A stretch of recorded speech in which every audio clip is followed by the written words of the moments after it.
Merci à Dieu, merci à notre roi des rois.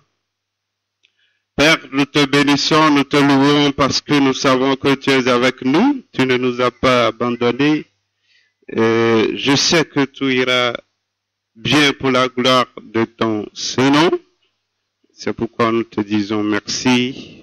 Nous nous confions entre tes mains et nous savons que tu nous as guéris et les maladies sont parties parce que le Seigneur Jésus a pris nos maladies à la croix et nous n'allons plus ressentir les symptômes de maladie au nom de Jésus-Christ. Amen. Amen. Ok, et je rends gloire à Dieu pour tout ce qu'il fait dans nos vies parce que il est vivant. Amen. Dieu, il est vivant. Les situations peuvent nous faire douter de la bonté, la puissance et l'amour de Dieu, mais Dieu, il est bon, il est vivant, il est puissant. Et nous le verrons dans nos vies si nous tenons toujours à ce Dieu-là. Si nous ne nous décourageons pas, si nous persévérons, nous verrons la gloire de Dieu dans nos vies. Nous verrons qu'il est vraiment un Dieu fidèle. Amen. Que tout ce qu'il dit, il l'accomplit. Aujourd'hui, nous allons parler du thème « Pourquoi Dieu semble-t-il tarder à répondre à nos prières ?»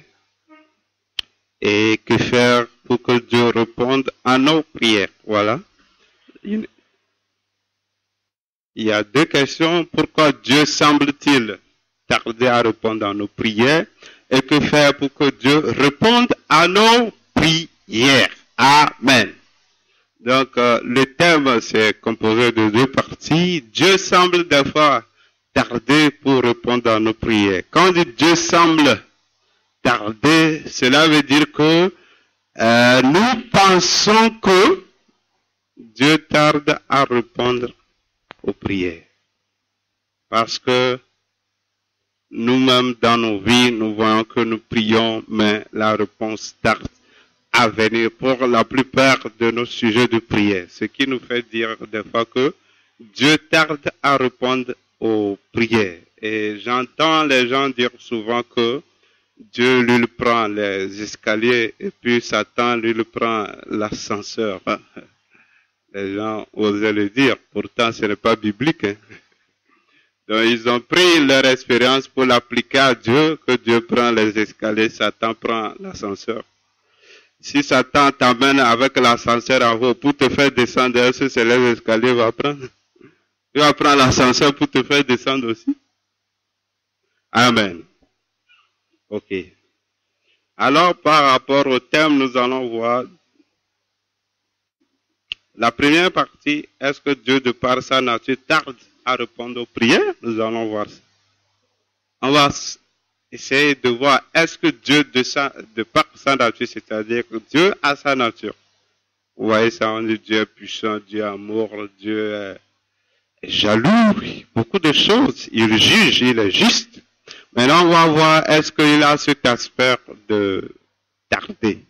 C'est-à-dire, aime tarder pour répondre aux prières. Nous allons voir ça dans les Écritures. Nous allons lire Deutéronome chapitre 4, verset 7. Là, je l'ai devant moi et je vais le lire. Quelle est en effet la grande nation qui est de Dieu aussi proche que l'Éternel, notre Dieu, l'est de nous toutes les fois que nous l'invoquons. Amen. Voilà un passage qui sort de l'ordinaire pour les gens. Ce passage, je le répète, c'est Deutéronome 4, 7, nous devons le garder en tête, nous dit le contraire de ce que nous pensons souvent. Ce passage nous dit que Dieu répond vite par rapport à Satan, comme les gens, ils racontent leurs histoires, que Satan prend ascenseur. Ce passage nous dit Dieu répond plus vite que même ceux qui adorent Satan, parce que ceux qui adorent Satan, ils prient et Satan leur fait des miracles. Mais à comparer Dieu avec l'ennemi qui, bien sûr, il fait des miracles pour que, après tout, il détruise Dieu agit plus vite que Satan. C'est ce que la Bible nous dit. Dieu répond plus vite que l'ennemi. Alors nous serons vraiment ébahis, étonnés. Dieu répond vite, plus que même Satan. Et puis je prie, ça tarde. Nous allons ensemble voir pourquoi. Amen. Nous allons voir un autre aspect. Est-ce que Dieu répond-il à la prière?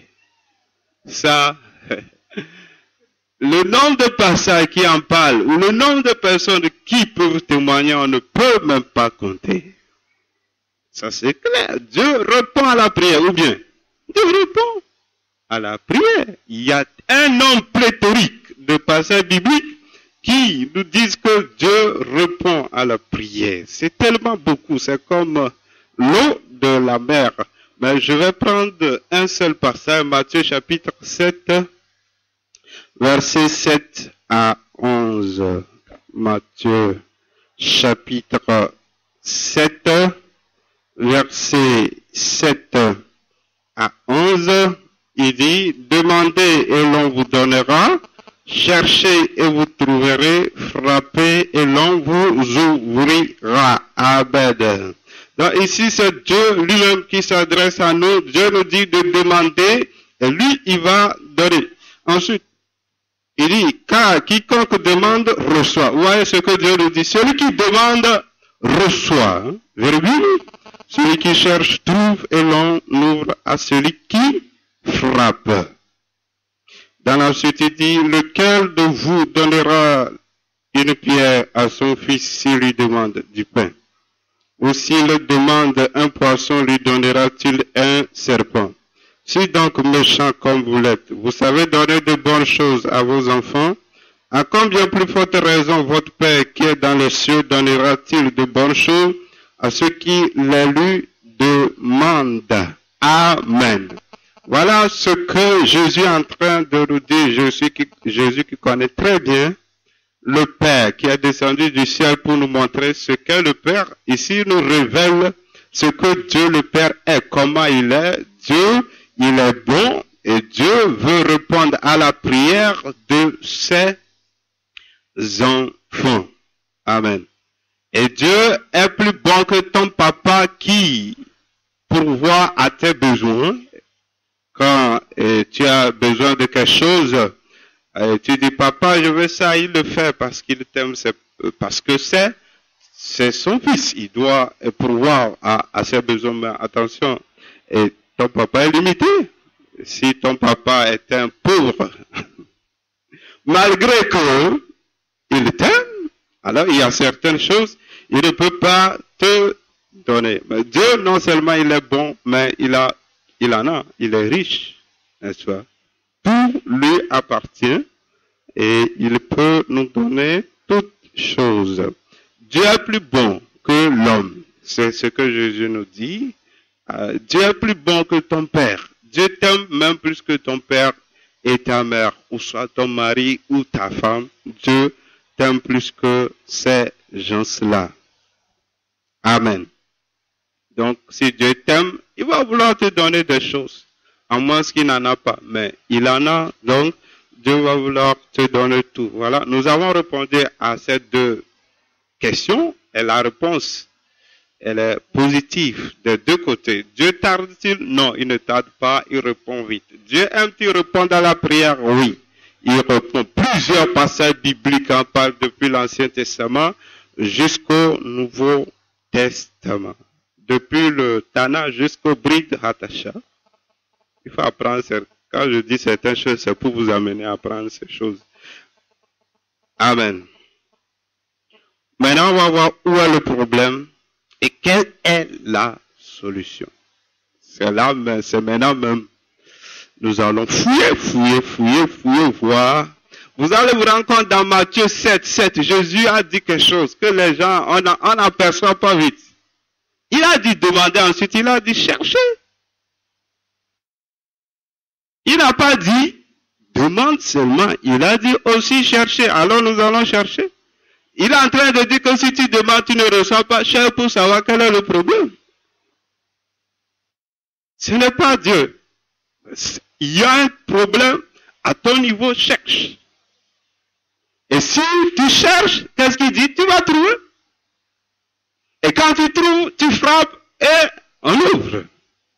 Donc, si tu es au niveau de demander, tu demandes seulement, alors qu'il y a des choses, il y a des secrets, il y a des choses à valider, il y a des critères, on parle de critères à remplir. Tout le monde me comprend. Il y a Edinam, il y a Adèle, tout le monde comprend. Hein? Adèle, tu comprends? Elle ne répond pas. Oui, ok, là il faut suivre. Elles sont à poser une question.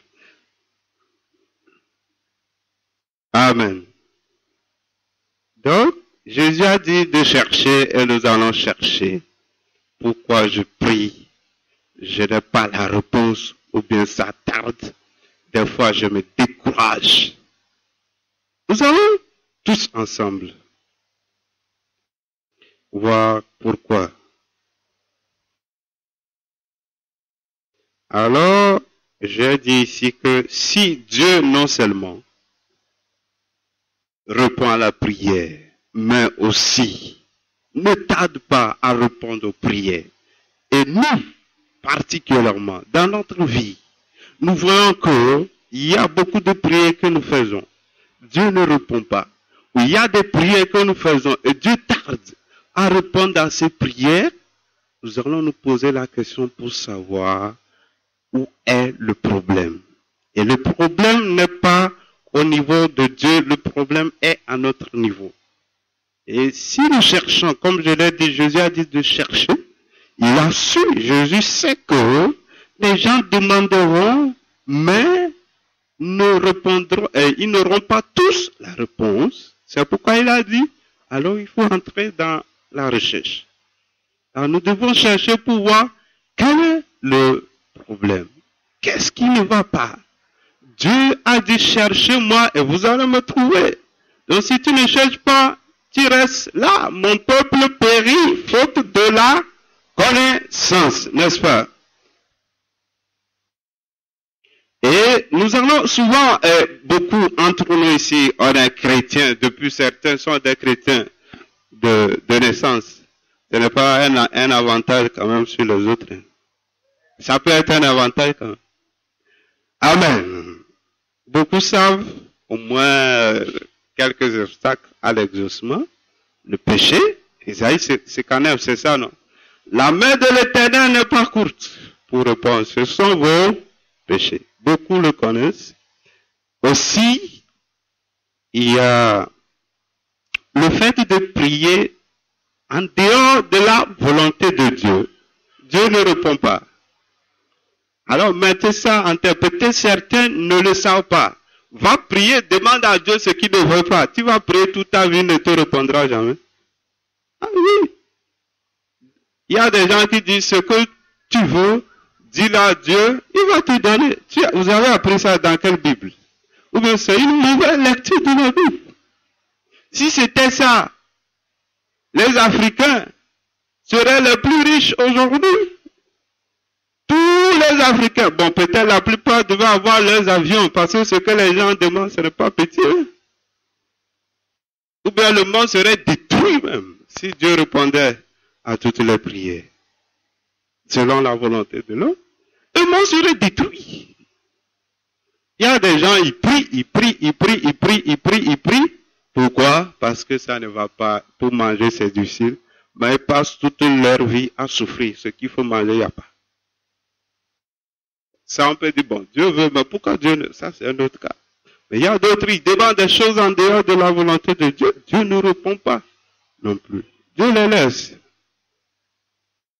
Il faut qu'on le sache. Donc, il y a des critères à valider avant que Dieu ne réponde à des prières. J'ai parlé du péché, j'ai parlé du fait de prier selon la volonté de Dieu. Donc, si on prie selon la volonté de Dieu, Dieu répond. Mais en dehors de la volonté de Dieu, ça constitue un problème ou un obstacle qui fera que Dieu ne va pas répondre à la prière ou à notre prière. Il y a aussi un autre dont Jésus nous parle qui est vraiment important. Il s'appelle l'orgueil. Amen. Et nous allons le voir dans Luc chapitre 18, verset 9 à 14. Luc chapitre 18, verset 9 à 14. Oui, on va lire. Il dit encore cette parabole en vue de certaines personnes se persuadant qu'elles étaient justes et ne faisant aucun cas des autres.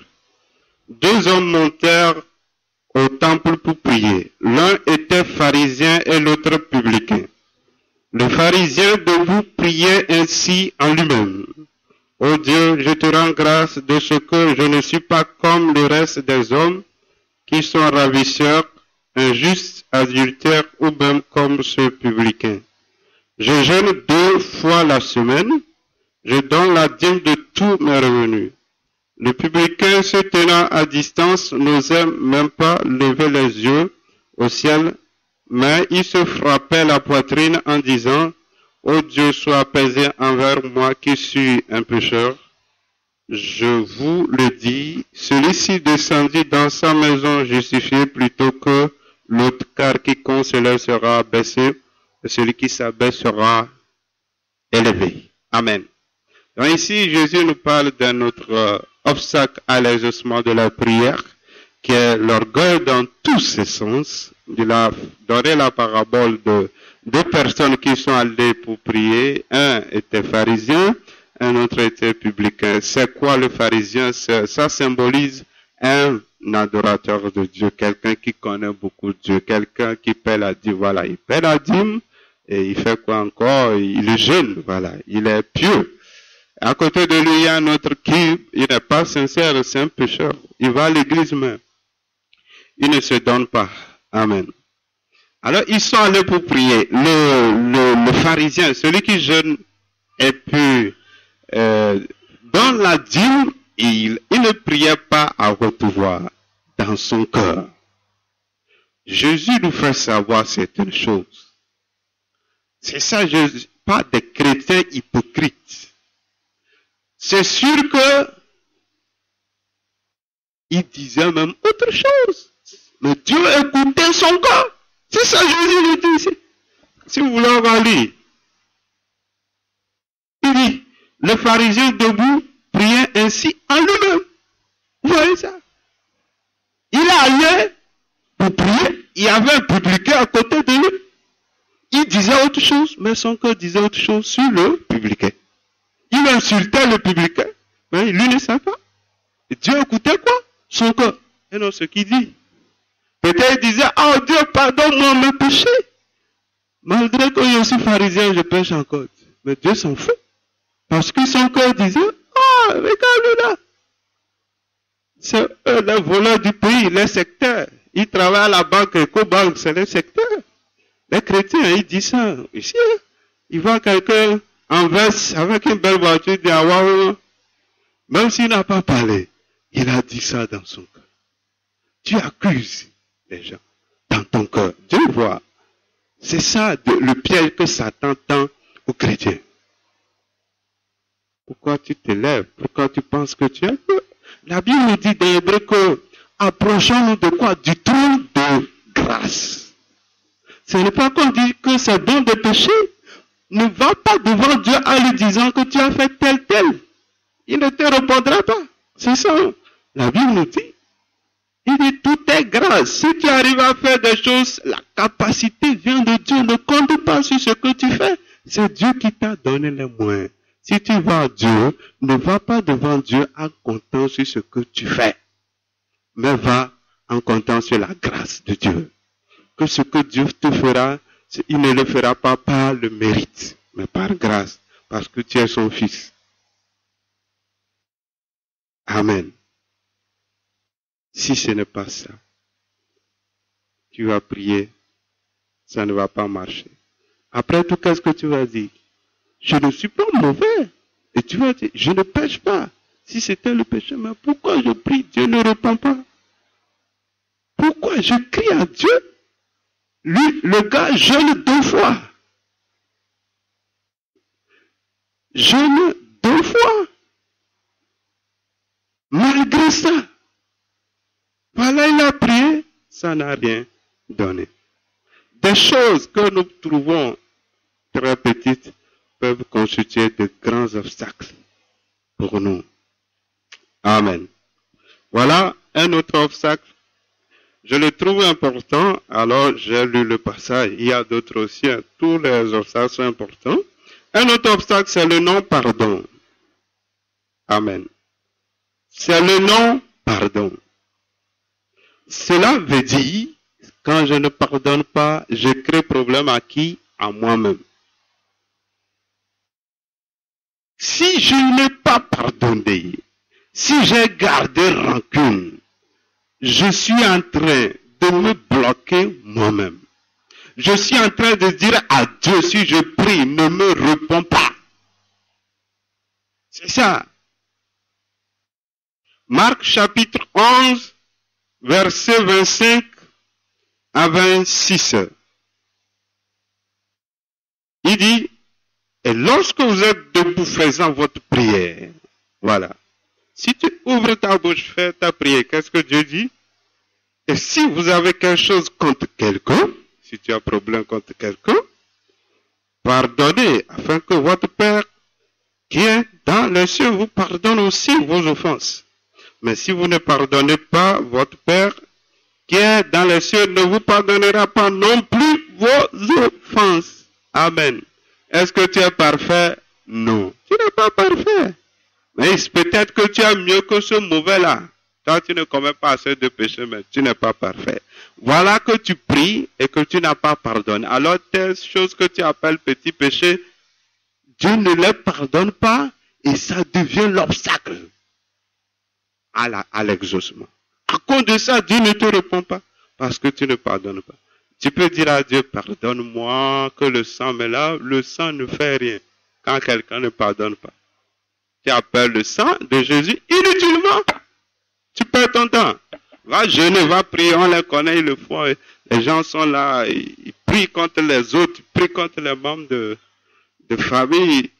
C'est triste que les gens, il y avait des gens, quand ils n'étaient pas chrétiens, bon, tout allait bien avec les membres de famille. C'est lorsqu'on devient chrétien qu'on commence pas voir les sorciers partout, qu'on commence par haïr les membres de famille. Ma belle-mère sorcière, mon beau-père est tel.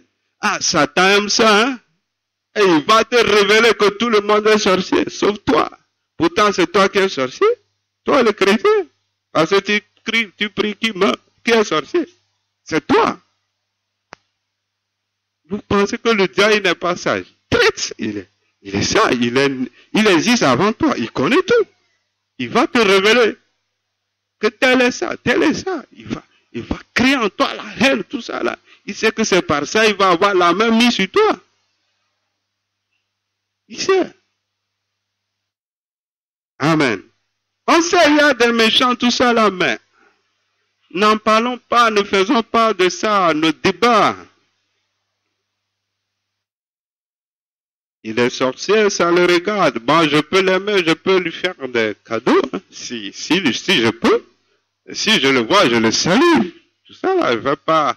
Il y a de la folie, de fou. Moi, je connais des gens, quand ils étaient chrétiens, quand je ne suis pas encore chrétien, ils me traitaient de sorcier. Oui. Donc, si toi, tu n'es pas chrétien, allez. Sorcier tel. Moins de choses, c'est un sorcier. On dit, mais vous êtes des fous, des bêtes, en quelque sorte. Amen. Que Dieu nous aide. Amen. Es-tu mieux que la personne que tu accuses? Tant que tu accuses quelqu'un, tu ne pardonnes pas, tu es en train de prouver encore que tu es pire que la personne. C'est ça, la preuve. Tu as prouvé par A plus B devant le trône de Dieu que tu es pire que cette personne qui t'a fait du mal. Je t'assure. Démonstration que tu fais. Ça, Jésus dit, quand tu as la foi, tu pries, il y a le miracle. Mais s'il y a le non-pardon, la foi ne perd pas.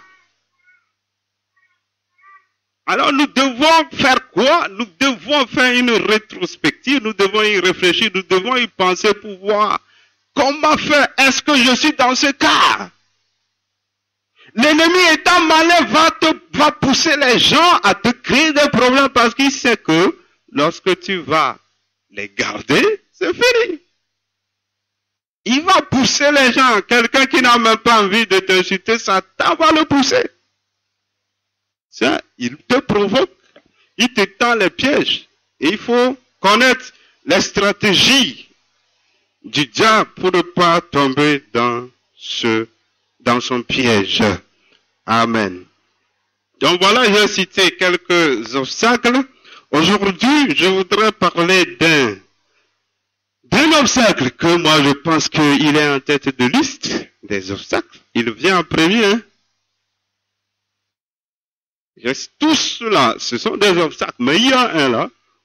Il vient en tête de liste, les obstacles à l'exaucement de la prière. Amen. J'espère que les gens déjà vont commencer par...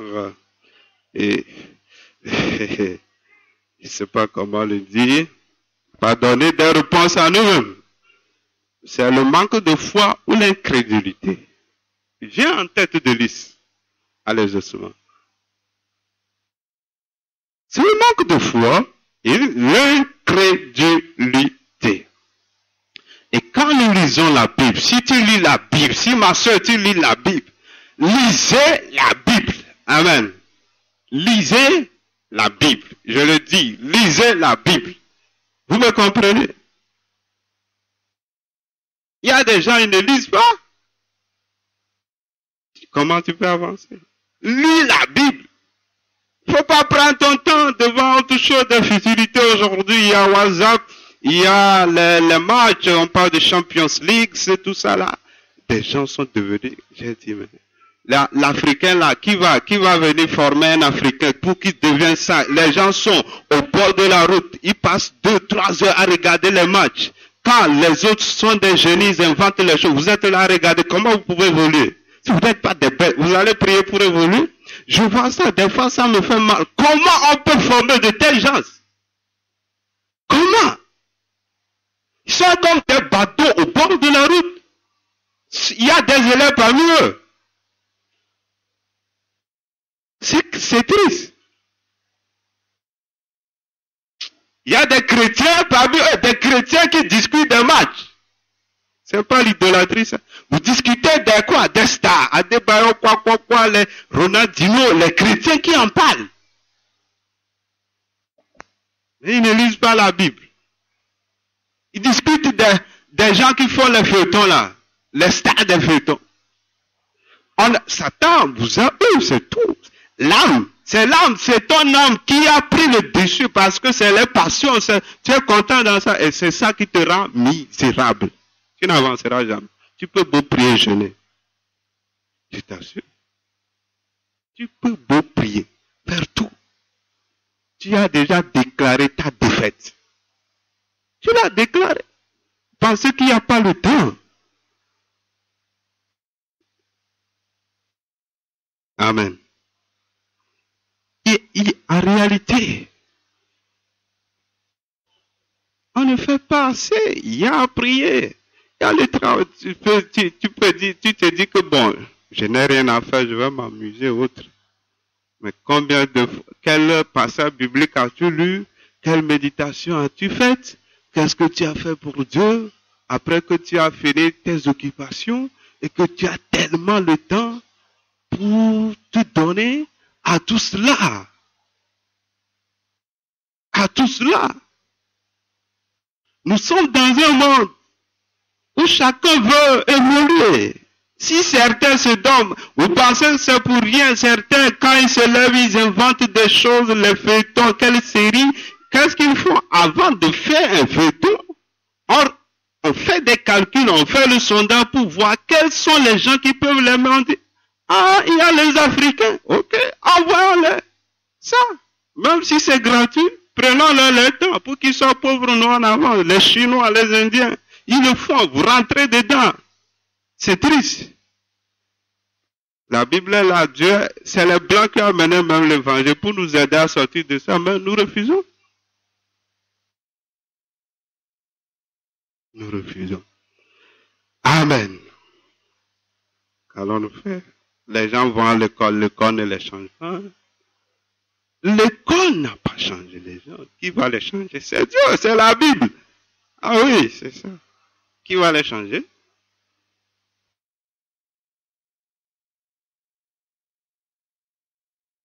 Donc je disais que l'obstacle qui vient en tête de liste des obstacles à l'exaucement de la prière, c'est l'incrédulité ou le manque de foi. Amen. Et vous allez vous rendre compte que je voulais parler de ceux qui lisent la Bible. C'est pourquoi je disais lisez la Bible. Plusieurs fois, quand Jésus fait des miracles, il parle de la foi. Il dit à certains, ta foi t'a sauvé. À certains endroits, il dit, voyant leur foi. Des fois, même quand les disciples, mais par rapport aux disciples, où est votre foi? Il le reprend toujours. Où est votre foi? Il le dit souvent. Tellement important. Et on va le prouver que le manque de foi ou l'incrédulité est un grand obstacle à l'exaucement de la prière. Si tu veux être incrédule, ne pas avoir la foi, passe ton temps à faire autre chose. Ne lis pas régulièrement la Bible. C'est là que tu seras incrédule toute ta vie. Amen. Il n'y a pas un coup de baguette magique pour avoir la foi. On verra tout cela tout de suite. Que faut-il faire?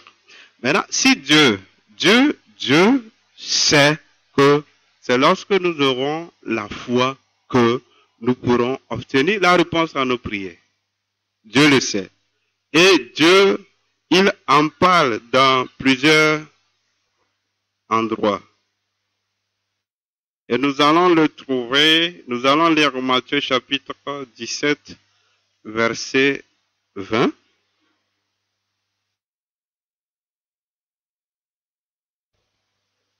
Matthieu 17, 20. Je vais trouver Matthieu chapitre 17, verset 20.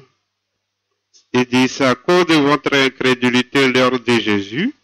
Je vous le dis en vérité, si vous avez de la foi comme un grain de sénévé, vous direz à cette montagne, transporte-toi d'ici là, et elle se transportera. Rien ne vous serait impossible. Amen. Donc ici, face à une prière faite sans réponse, les disciples ont prié pour chasser un démon, le démon a refusé de partir. Jésus a dit que c'est à cause de l'incrédulité que le démon n'est pas parti. Et Jésus continue en disant que si vous avez la foi, rien ne vous serait impossible. Je dis, waouh! Donc si j'ai la foi, rien ne m'est impossible. Tout ce qui est de la volonté de Dieu, quand je prie avec la foi, je l'aurai. Je n'ai aucun obstacle. C'est ça, il dit, le manque de foi vient en tête de liste à l'obstacle, à l'exaucement. Maintenant, si j'ai la foi étant la solution, cela veut dire que j'ai gagné. Amen. Je peux applaudir si j'ai vraiment la foi, être content. Donc cela veut dire notre lutte doit être la lutte pour avoir la foi, comme l'apôtre Paul dit, combat le bon combat de la foi. Oui, c'est ça qui doit constituer notre grande lutte. Jésus dit, quand on a la foi, rien ne nous sera impossible. Donc la foi, c'est ça le secret pour avoir les miracles, pour l'exaucement à nos prières. Maintenant que Dieu nous dit que c'est pas quand on a la foi qu'on peut tout obtenir, alors Dieu serait injuste s'il ne nous montre pas comment faire pour avoir la foi. Amen. Dieu n'est pas injuste, Dieu est juste, c'est pourquoi il nous montre le chemin de la foi. Amen. Dieu nous le montre. en plusieurs endroits. Nous le verrons dans Luc chapitre 18, verset 1 à 8. Luc 18, verset 1 à 8.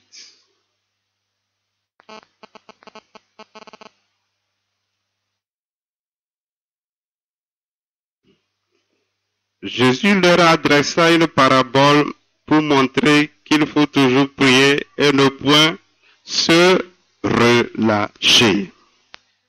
Il dit, il y avait dans une ville un juge qui ne craignait point Dieu et qui n'avait d'égard pour personne. Il y avait aussi dans cette ville une veuve qui venait lui dire, fais-moi justice de ma partie adverse. Pendant longtemps, il refusa, mais ensuite il dit en lui-même, quoique je ne craigne point Dieu et que je n'ai d'égard pour personne, néanmoins parce que cette veuve m'importune, je lui ferai justice afin qu'elle ne vienne pas sans cesse me rompre la tête. Le Seigneur ajouta, entendez ce que dit le juge unique.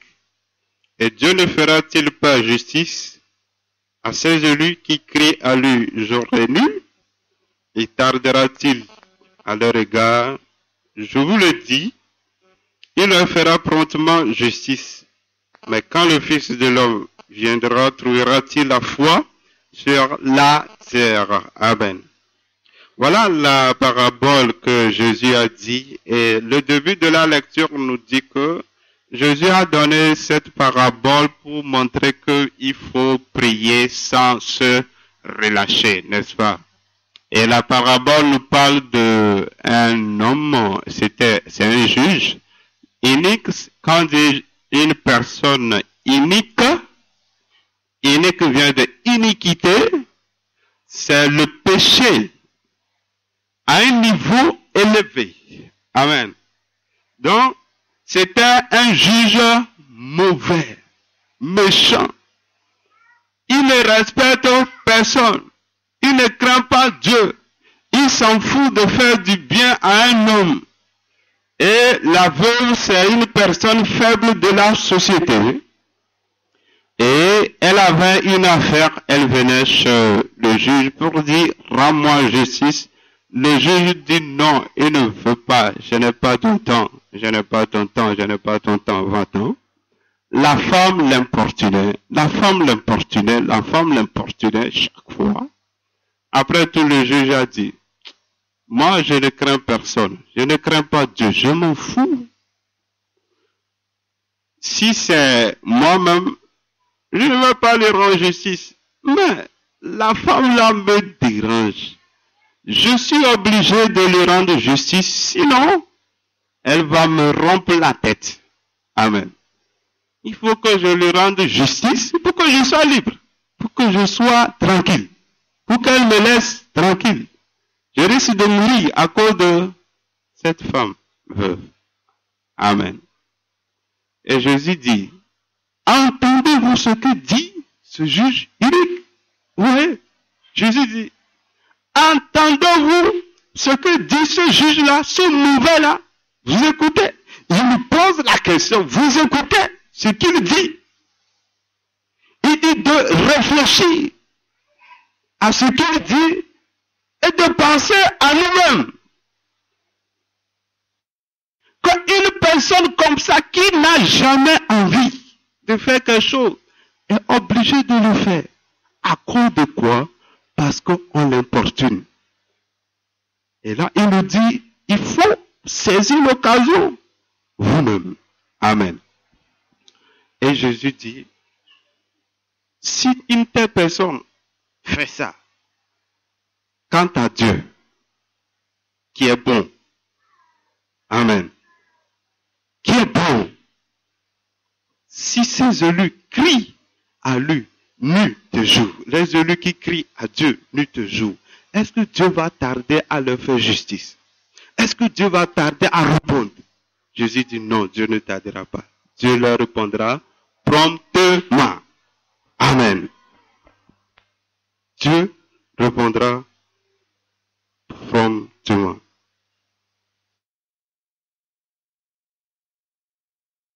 Et ce que Jésus dit ici, en réalité, je viens compléter ce qu'il a dit dans Matthieu 7, verset 7.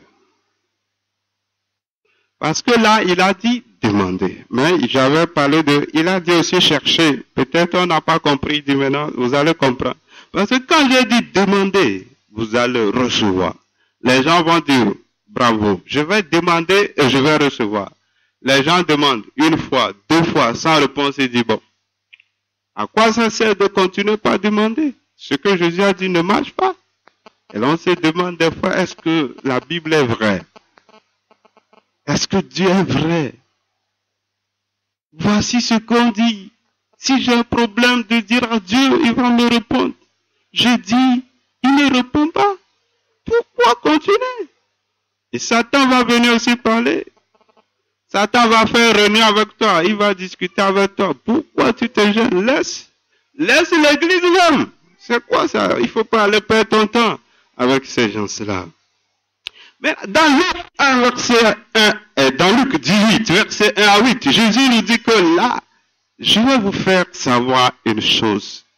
Quand je dis de demander, vous allez recevoir. Il y a parmi vous qui n'ont rien compris. Et là, je vous l'explique. Ce que c'est que demander, vous allez recevoir, chercher, et vous allez trouver. Il dit, je vais vous l'expliquer, parce que vous comprenez les choses des fois d'une manière littérale, sans vous laisser enseigner par le Saint-Esprit. Et là, il explique que ce n'est pas à chaque fois qu'on demande, on reçoit en même temps. Il y a des moments, il faut demander, persister dans la prière. Prier à Dieu, crier régulièrement, sans se décourager, sans se relâcher, jusqu'à ce qu'on obtienne le résultat. Et ça, il est en train de dire. Donc, il ne dit pas que tu demandes, tu as en même temps. Non, il explique ici que ce que j'ai dit là-bas, c'est profond.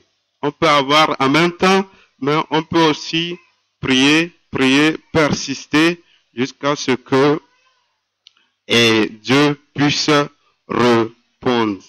Amen. Et là, nous allons poursuivre toujours la logique que Jésus-Christ a.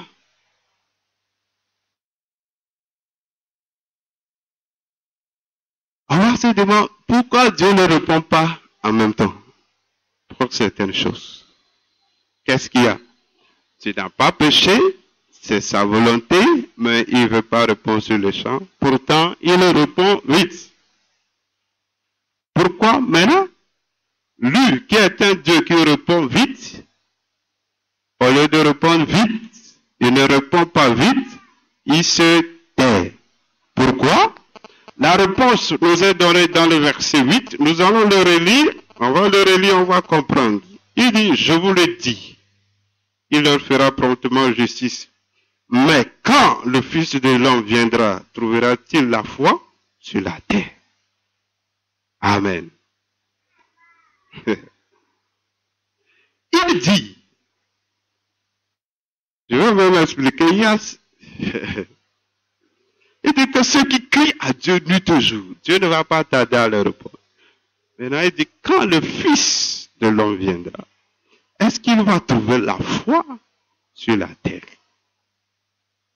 Il veut nous faire comprendre que Dieu cherche une chose avant de répondre.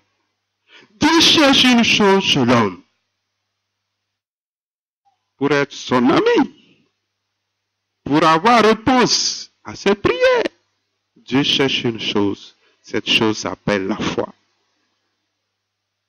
Donc s'il arrive que tu pries, Dieu ne répond pas, tu n'as pas péché, tu n'as pas gardé rancune, tu ne fais pas l'auto-justice, Dieu cherche une chose, la foi. Dieu veut quoi? Il veut que tu démontres que tu as la foi. L'apôtre Pierre nous dit que notre foi, qui est plus précieuse que l'or, l'or est éprouvé. Pourquoi pas notre foi? Dieu va faire quoi? Éprouver notre foi pour savoir si nous avons vraiment la foi.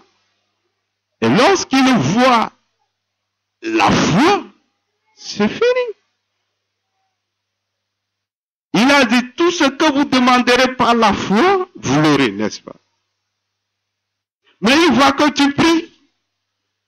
Tu n'as pas encore la foi. Tu vas dire, toi, la foi, où est la foi? Tu as la foi lorsque Dieu ne répond pas, tu persistes et tu ne te décourages pas. Alors, c'est là il faut montrer que tu as la foi. Ne dis pas Dieu, j'ai la foi, tu t'as dit, mais si tu dis à Dieu, j'ai la foi, pourquoi tu t'as, je ne vais pas prier, Dieu dit, voilà, je t'ai, tu n'as pas la foi. Parce que si tu as la foi, tu vas tenir. Tu ne vas pas te décourager. Tu sais que c'est sa volonté, mais il ne le fait pas. Tu tiens. Ça a été le cas de qui? Abraham. Abraham n'a pas demandé à Dieu un fils par sa femme Sarah. C'est Dieu qui le voulait. Mais Dieu voulait une chose. C'est pourquoi la Bible dit sans faiblir. Il crut et sa foi lui fut imputée en justice. Donc Dieu cherchait une chose chez Abraham qui s'appelle la foi. Et par ça, il devait l'imputer la justice. Et tout ce temps-là, c'est ce que Dieu voulait. Tout ce temps-là, c'est ce que Dieu cherchait chez Abraham. Et quand Dieu l'a trouvé, il n'y a pas de souci. Si sa foi lui a été imputée à justice, il a été ami de Dieu, il a été un homme modèle. Et Dieu a dit, Dieu a juré par son nom. Dieu a juré par son nom, mais il n'y a plus autre chose que ça. Amen. Amen.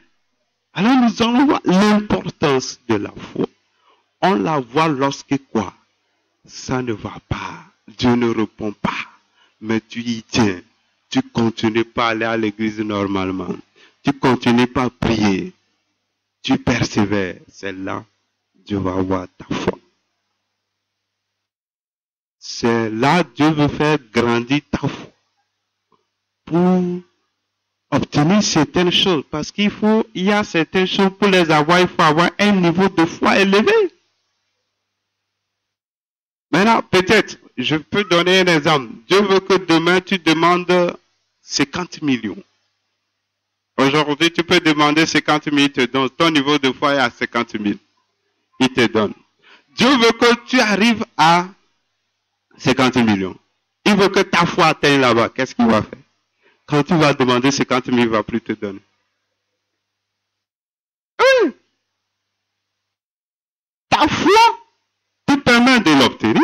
Il ne va pas te donner pour que ta foi grandisse jusqu'à là. Dans tout cela, est-ce que c'est ton mal? C'est ton bien? Quand tu ne sais pas, tu abandonnes. Tu dis, Dieu ne répond pas vite. Si tu avales la foi des 50 millions, tu pries et tu l'as. Comme tu ne l'as pas, c'est pourquoi ça traîne. Il est en train de te préparer à quelque chose. À la chose. Donc, ne restez pas dire des fois pourquoi je me gêne à aller à la prière, mon ami. Tu es en train de perdre. Ça fait que depuis longtemps, tu n'avances pas. Et tu dis, on prie, mais est-ce qu'il y a un changement? C'est... mon ami. La prière régulière, tu es en train de te préparer, je t'assure. Tu es en train de te préparer pour aller à un niveau élevé. Autrement, tu ne parviendras jamais. Je t'assure. Ceux qui sont paresseux dans la prière, ils ne verront jamais la gloire de Dieu. Je vous assure. Ils resteront sur place. Amen. Et quand nous allons encore regarder le verset 7 et 8, c'est comme il y a une contradiction dans ce que Jésus dit dans verset 7 et 8. Regardez ça bien. Nous sommes dans Luc chapitre 18. Verset 7 à 8, il dit, et Dieu ne fera-t-il pas justice à ces élus qui crient à lui jour et nuit, et tardera-t-il à leur égard? Je vous le dis, il leur fera promptement justice. Mais quand le Fils de l'homme viendra, trouvera-t-il la foi sur la terre? Amen. Donc, au début, Jésus dit que quoi? Il dit, Dieu tardera-t-il? Il pose la question. Est-ce que Dieu va tarder à faire justice à ses élus qui lui crient nuit et jour? Il dit non, il ne va pas tarder. Jésus nous redit ce qu'on a lu dans Deutéronome 4:7 que Dieu répond vite. Il dit Dieu ne tarde pas. Il dit Dieu va faire quoi? Répondre promptement. Cela veut dire Dieu va répondre vite. Mais quand tu regardes bien, quand une personne crie à Dieu nuit et jour, c'est parce qu'il demande une chose, il n'a pas, qu'il crie, ou bien je mens. C'est parce que il demande, il n'a pas, il demande. Mais pourquoi Jésus dit Dieu ne va pas tarder? C'est comme il se contredit. Il dit, Dieu tardera-t-il à faire à ceux qui crient à lui nuit et jour? Non. Il va leur faire promptement justice. C'est-à-dire, il va leur répondre par rapport à leur prière. Mais il répond vite, et le fait que j'écris depuis là, c'est pourquoi il attend et maintenant tu dis après il va répondre vite. C'est là nous devons y réfléchir, penser qu'il y a quelque chose. Pendant ce moment-là qui dit que tu cries, il y a une chose qu'il cherche, qu'il n'a pas encore trouvée. Sinon, de sa nature, c'est de répondre vite, mais il n'a pas encore trouvé la chose. C'est pourquoi à la suite il a dit, quand le Fils de l'homme viendra, trouvera-t-il la foi? Ce qu'il cherche, vas-tu le trouver pour répondre vite? S'il ne le trouve pas, si tu te décourages. Mais en réalité, quand nous étudions bien ces choses, il n'est pas en train de dire que tu demandes une chose à Dieu, Dieu t'a dit, tu cries à l'unité, je ne sais pas de ça, il dit. Ce n'est pas ça. Non. Il parle d'autre chose. Il dit ceux qui crient à Dieu nuit et jour, c'est-à-dire ceux qui ont fait de la prière leur modèle de vie. Ils ne crient pas parce qu'ils ont un problème. C'est ça. C'est de ces gens-là il parle. Des élus qui crient à Dieu nuit et jour, qui appellent Dieu nuit et jour partout. Ils pensent à lui, ils prient régulièrement. Ils ne se découragent pas. Ils n'attendent pas d'avoir un problème avant de prier. C'est d'eux il est en train de parler ici. C'est dit, est-ce que Dieu tardera-t-il à répondre à de telles personnes? De telles personnes, lorsque le problème est là, rapidement Dieu répond. Dieu répond, je vous assure. Parce qu'ils se sont préparés, ils ont la foi. Cela veut dire quoi? Celui qui fait là, celui qui fait ça, celui qui a cette habitude est un homme qui a la foi déjà. Et là, Jésus dit, quand le fait, trouvera-t-il la foi? Trouvera-t-il des gens comme ça? Pour lui répondre, pour les exaucer? Est-ce que tu fais partie de ces gens-là? Si tu n'y fais pas partie, n'accuse pas Dieu, mon ami. C'est ton problème. Certains ont des fois la peine de venir à la réunion de prière. Comment Dieu va t'exaucer? C'est lorsque le problème est là, tu vas crier. Il ne va pas te répondre. Tu n'es pas parmi la liste des gens qui crient à Dieu nuit et jour. Et là, vous allez vous poser, Jésus lui-même, il est quoi? S'il disait le fait de demander des choses à Dieu, Dieu ne veut pas répondre. Si c'est ça, il dit, Jésus lui-même. Est-ce que s'il demande quelque chose, quand nous voyons des choses, est-ce que Dieu attend avant de répondre? Il parle, ça vient. Mais, il est qui? C'est sa vie qu'il dit. Il est quelqu'un qui crie à Dieu nuit et jour. Ouais, quand nous lisons dans Luc 5, je pense verset 19, pendant que les gens crient, on dit Jésus se retirait toujours pour aller prier. La prière, c'est sa vie. C'est comme on dit, c'est la respiration du chrétien. Les gens le disent, j'ai compris qu'ils ont raison. C'est sa vie. Ça fait que Dieu répond vite. Dieu répond promptement. Dieu ne tarde pas à répondre. Merci beaucoup. Dieu ne tarde pas à répondre lorsque il prie. Ils se sont préparés déjà. Est-ce que ça te dit quelque chose? Si tu n'es pas comme ça, tu n'es pas quelqu'un qui a la foi. Et en réalité, quelqu'un qui est comme ça, tu sais, on est conscient que Dieu est un Dieu saint. Chaque fois que tu parles à lui, si tu aimes communier avec lui, tu ne vas jamais. Oui, parce que tu sais qu'il n'aime pas ça. À chaque fois, tu penses à lui. À chaque fois, tu veux prier. Comme tu sais qu'il n'aime pas ça, si tu es un homme de prière, vrai, tu vas toujours te repentir. Tu vas toujours haïr le mal. Les vrais hommes de prière, ce sont des gens saints en réalité. Pas des vrais, et non des gens qui font le show pour rien.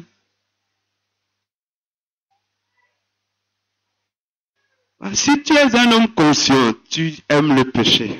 Tu ne vas pas aimer prier régulièrement parce que tu veux parler à Dieu, tu sais qu'il y a le péché. Tu n'es pas libre en toi, tu ne peux pas prier régulièrement, ça va être difficile.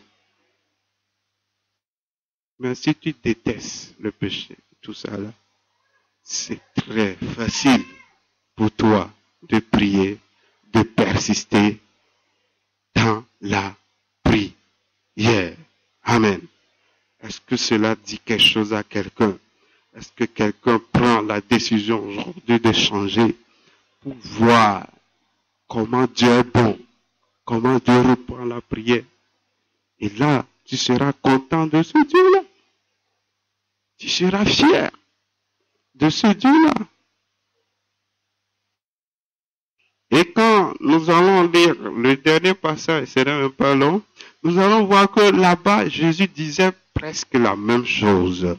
Dans Matthieu chapitre 17, 20 à 21, on avait lu, mais c'est nécessaire de le lire encore, Matthieu chapitre 17, verset 20 à 21, il dit, c'est à cause de votre incrédulité, leur dit Jésus. Je vous le dis en vérité.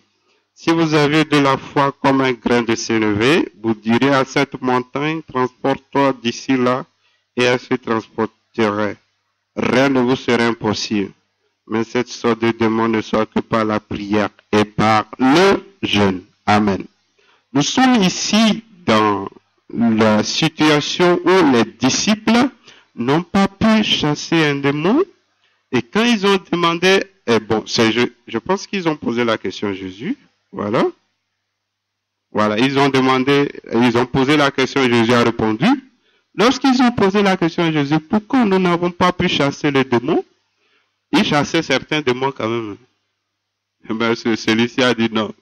Ça là, vous avez chassé les autres, mais quant à moi là, je ne cède pas. Hein? Il a dit non, ça, je ne cède pas. Et les démons étaient têtus, mais ils ne savaient pas que Jésus va venir. Donc, ils ont posé la question à Jésus, pourquoi on n'a pas pu chasser ce démon? Jésus a dit clairement, la raison c'est l'incrédulité. Ah bon? Et là, Jésus va leur dire comment faire pour traiter ce problème de l'incrédulité. L'incrédulité en effet c'est Dimarosé, c'est ça, hein? Manque de foi. Donc c'est l'incrédulité. Alors il dit comment cela doit être fait. Et il a même dit c'est l'incrédulité, il continue en disant si vous avez la foi, quand vous direz à cette montagne, transporte-toi, la montagne va obéir. La montagne, c'est n'importe quel problème. Et il dit aussi que rien ne vous serait impossible. Rien. Que ce soit démon, tout quand vous avez la foi, rien. Rien ne vous serait impossible. Donc Jésus va maintenant leur montrer que faire pour résoudre le problème de l'incrédulité. Il dit, pour le résoudre, c'est le jeûne et la prière. C'est ça. Parce que Quand on va lire, il dit, cette sorte de démon ne sort que par le jeûne et la prière. Quelqu'un va dire, ok, donc pour chasser ce démon, il faut aller jeûner et prier. Pourtant, il a dit, c'est la foi qui va faire que le démon va partir. Alors, essayons de comprendre vraiment la logique que Jésus est en train d'utiliser. Jésus dit, c'est la foi qui fera que le démon va partir. Donc, toujours pour répondre à cette question, comment faire pour avoir la foi, maintenant, il parle du jeûne. Maintenant, il dit, quand vous jeûnez, le démon va partir. Ou bien, c'est tout simplement un truc indirect. C'est-à-dire, quand tu jeûnes, le démon va partir. Mais qu'est-ce qui va faire que le démon va partir? Parce que tu as la foi. Il a dit, c'est la foi qui va le faire partir. Maintenant, il te dit, si tu jeûnes, le démon va partir. Il partira parce que tu as la foi, c'est tout. Ce qui revient à dire qu'il est en train de nous faire savoir que quand tu es un homme de prière et de jeûne, tu vas abaisser l'incrédulité en toi. C'est ça. Et cela rejoint ce qu'il a dit dans Luc 18, verset 1 à 8. Il a dit, ceux qui crient à Dieu nuent toujours. Ce ne sont pas ceux qui, c'est lorsque il n'a pas mangé, il veut se marier, il va aller quelque part ou bien avoir visa comme les gens aiment le faire, que c'est là qu'ils connaissent Dieu. C'est là qu'ils connaissent le groupe, le vendredi, Zametoto, c'est là qu'ils connaissent ça. C'est là qu'ils savent, on prie, il va aller. Non, il est en train de dire des gens qui crient à Dieu, nuit toujours. Et il dit, ce type de démon, pas résoudre le problème de l'incrédulité vient de la personne qui prie. C'est ça, qui prie et qui jeûne. Un homme de prière, un homme qui jeûne, c'est lui qui peut vaincre l'incrédulité. Autrement, tu ne peux pas. Et quand tu n'arrives pas, tu prieras, Dieu ne te répondra pas. Plusieurs des prières disent, Jésus voyant leur foi. Si Jésus veut te répondre, il va voir ta foi. Il ne voit pas la foi. Dieu pour répondre, il va voir ta foi.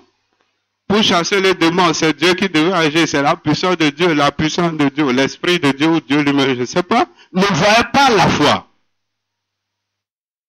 Il ne pouvait pas agir. C'est ça. Voilà beaucoup de choses dans lesquelles tu es bloqué. Tu tournes en rond. Tantôt, tu tombes. Tu te relèves. Voici Dieu te dit, le problème est là. Manque de foi. Et Dieu, comme il nous aime, il nous explique que pour avoir la foi, il faut être un homme qui aime la prière, un homme qui jeûne. Ben, il y a un troisième élément qui est méditer la parole de Dieu, lire et la méditer. Il ne faut pas perdre le temps pour des choses inutiles, comme je le disais. Romains 10, 17 le dit, la foi vient de ce qu'on entend. Voilà, la foi. Donc, beaucoup de choses qui amènent à la foi. 3 éléments nous sont donnés. Si on ne le fait pas, on ne peut pas. Vous voyez comment Jésus étant un homme de prière devant la situation, pouf, tout marche. Et pour certains, c'est lorsque ça chauffe que c'est là qu'ils commencent par chercher Dieu. Et là, c'est trop tard. Ce n'est pas lorsqu'il y a la guerre que tu vas aller pour t'entraîner jusqu'à ce que tu reviennes, l'ennemi a détruit tout. C'est ça le problème des chrétiens. Il attend la guerre et quand la guerre commence, lui veut s'entraîner. Satan, lui, s'est entraîné depuis avant ta naissance. Et il vient pour t'attaquer. Depuis qu'il existe, il s'est entraîné. Toi, tu es né avant-hier. Lui s'est entraîné depuis. Au lieu de t'entraîner, tu attends la guerre, tu vas pour t'entraîner. Est-ce qu'on fait entraînement sur le champ de bataille? Vous êtes allé pour tirer. C'est là que tu dis, comment on tire? Ou bien je peux tourner là comme ça. Mais c'est trop tard. Beaucoup, on est vaincu comme ça. Donc, on doit se relever. Amen. On doit se repentir. On doit se relever de notre état de sommeil. Et nous verrons vraiment Dieu agir, Dieu nous aider, Dieu nous permettre d'être des champions, des gens qui prient et puis les situations changent, les montagnes se déplacent, les portes s'ouvrent. Que Dieu nous bénisse ce soir dans le nom de Jésus-Christ. Amen. Amen. Donc nous allons prier maintenant à Dieu